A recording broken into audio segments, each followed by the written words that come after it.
मित्रों, आप सभी ने आज देखा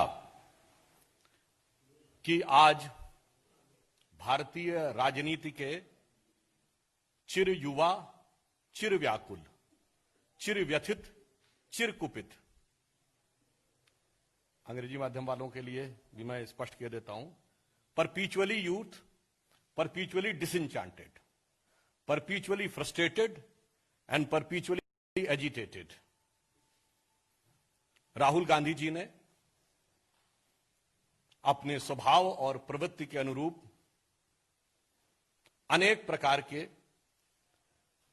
आरोप, प्रत्यारोप, निराधार आरोप, अनर्गल आरोप, उनका वाचन आपके समक्ष किया। जो कुछ उन्होंने बोला उसमें कितना तथ्य है, ये मैं कुछ बिंदुवार उनका उत्तर देने का प्रयास करता हूं, क्योंकि हम ये मानते हैं कि जो कुछ उन्होंने बोला है वो आदतन बोला है, फितरतन बोला है, शरारतन बोला है। ये उनकी आदत में शुमार है। उन्होंने कहा हम किसानों के साथ खड़े हैं। तो माननीय राहुल जी, आज के समय में आप केरल से सांसद हैं, वायनाड से। क्या केरल में एपीएमसी एक्ट है? यदि नहीं तो वहां के किसानों के साथ क्यों नहीं खड़े हैं? यह कैसे संभव है कि कोई चीज केरल के लिए अच्छी है और दिल्ली में खराब है? तो आप कहां और किस किसान के साथ किस रूप में खड़े हैं, यह स्पष्ट करना चाहिए। दूसरा, उन्होंने कहा कि बड़े बड़े उद्योगपतियों के साथ सरकार का संबंध है। तो मैं आप सभी को बताना चाहता हूं कि खाद्य प्रसंस्करण में, यानी फूड एंड एग्रीकल्चर के क्षेत्र में दुनिया की सबसे बड़ी एमएनसी कौन है? नेस्ले। उसका कब से चल रहा है काम? पंजाब में लंबे समय से। दूसरे नंबर पे सबसे बड़ी कौन है? पेप्सी। राजीव गांधी जी के जमाने से, 88 से। अभी अमरिंदर सिंह जी ने 2019 में फैक्ट्री का उद्घाटन किया। हम तो सिर्फ राहुल गांधी जी से यह कह रहे हैं, भाई उन बड़ी बड़ी कंपनियों से वहां लाभ हो रहा है पंजाब में या नुकसान हो रहा है? यदि नुकसान हुआ तो अभी तक आपने क्या कार्रवाई की? और यदि लाभ हुआ तो उस लाभ को आप दूसरी जगहों पे क्यों वंचित करना चाहते हैं? स्पष्ट कर दें, इसमें कोई किंतु परंतु की गुंजाइश नहीं है। फूड कॉरपोरेशन ऑफ इंडिया को किसी प्राइवेट कॉरपोरेट का पहला कॉन्ट्रैक्ट कब गया, किस सरकार में गया, कितने वर्षों के लिए गया, कितने प्रतिशत एश्योर्ड प्रॉफिट यानी निश्चित मुनाफे के साथ गया, ये आप लोग स्वयं सर्च कर लीजिएगा और फिर कभी उनसे पूछ लीजिएगा। अगला उन्होंने आरोप लगाया कि किसान यहां बैठे हुए हैं और किसी के ऊपर भी आरोप लगा दिया जाता है, उसको देश विरोधी कह दिया जाता है। तो राहुल गांधी जी के सुलभ संज्ञान के लिए मैं उन्हें पुनः स्मरण कराना चाहता हूं। For his cognizance I would like to remind him, कल चौधरी चरण सिंह जी का जन्मदिन था, पूर्व प्रधानमंत्री, यानी यस्टरडे। और कल यानी टुमारो आदरणीय अटल बिहारी वाजपेयी जी का जन्मदिन है। क्या दोनों के ऊपर आपने देशद्रोह के मुकदमे नहीं लगाए थे?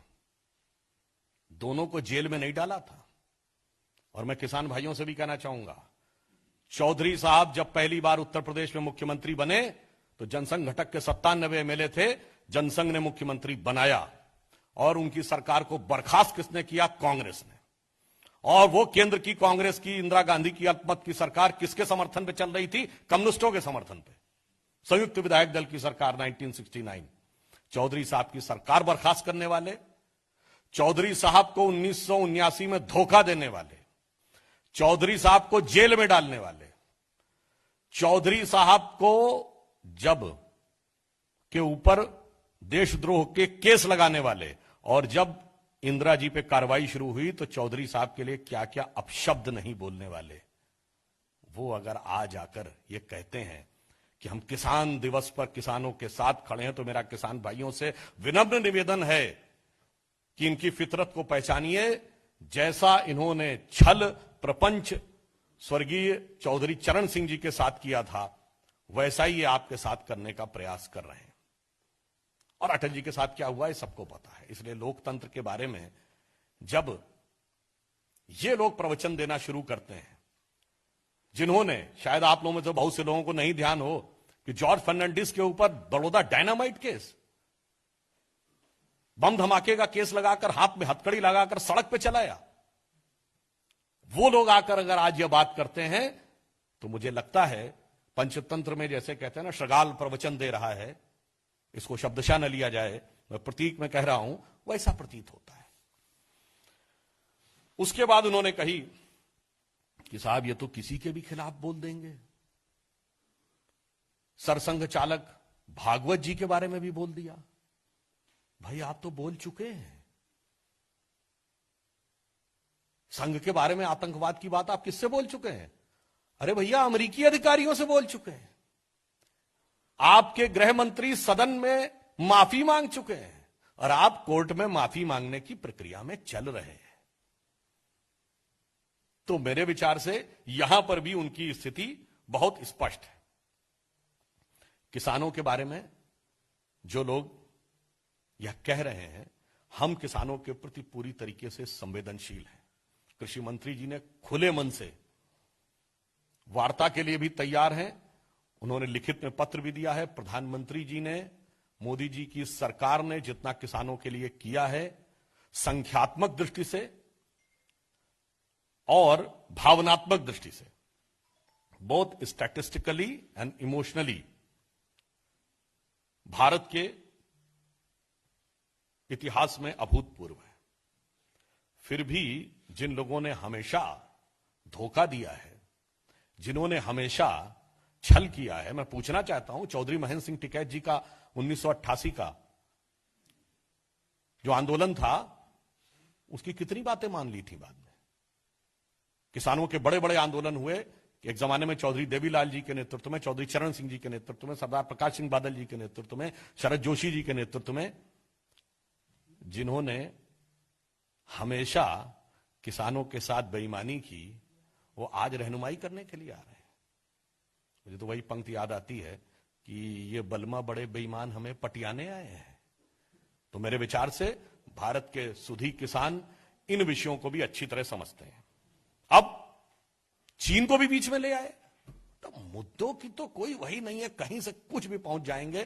कहते हैं चीन ने भारत की जमीन पर कब्जा किया है, तो मैं याद दिलाना चाहता हूं राहुल गांधी जी, यह कब्जा खानदानी है, आपके खानदान की देन है।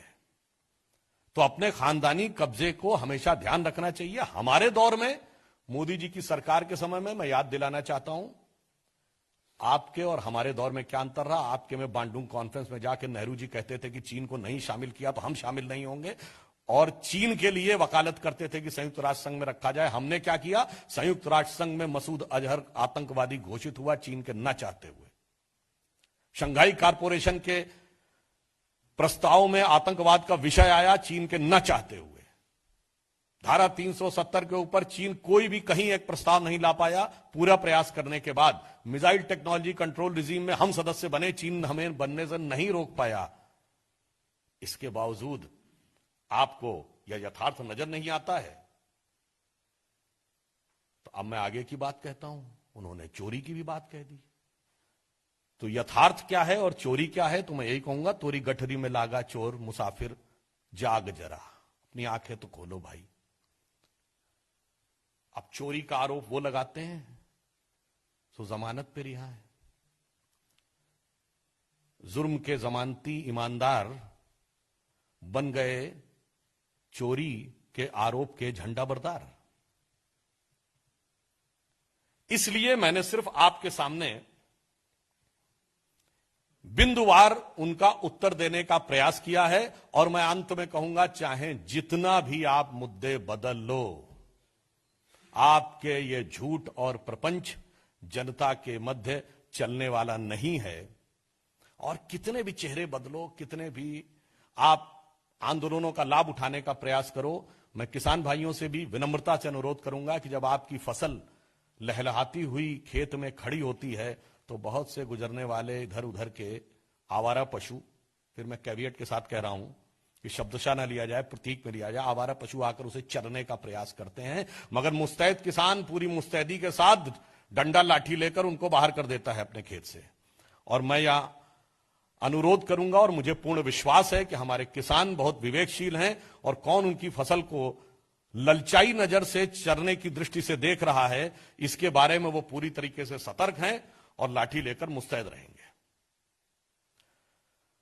बस मैं अंत में यह कहूंगा कि जितने झूठ रचने थे वो झूठ रच लिए, जितने मुद्दे बदलने थे बदल लिए, जितने आईने बदलने थे बदल लिए, मगर चेहरा नहीं बदलता। यह पंक्ति कहकर समाप्त करूंगा कि सच जरा सा घटे या बढ़े तो सच सच न रहे, सच जरा सा घटे या बढ़े तो सच सच न रहे, मगर झूठ की तो कोई इंतहा नहीं।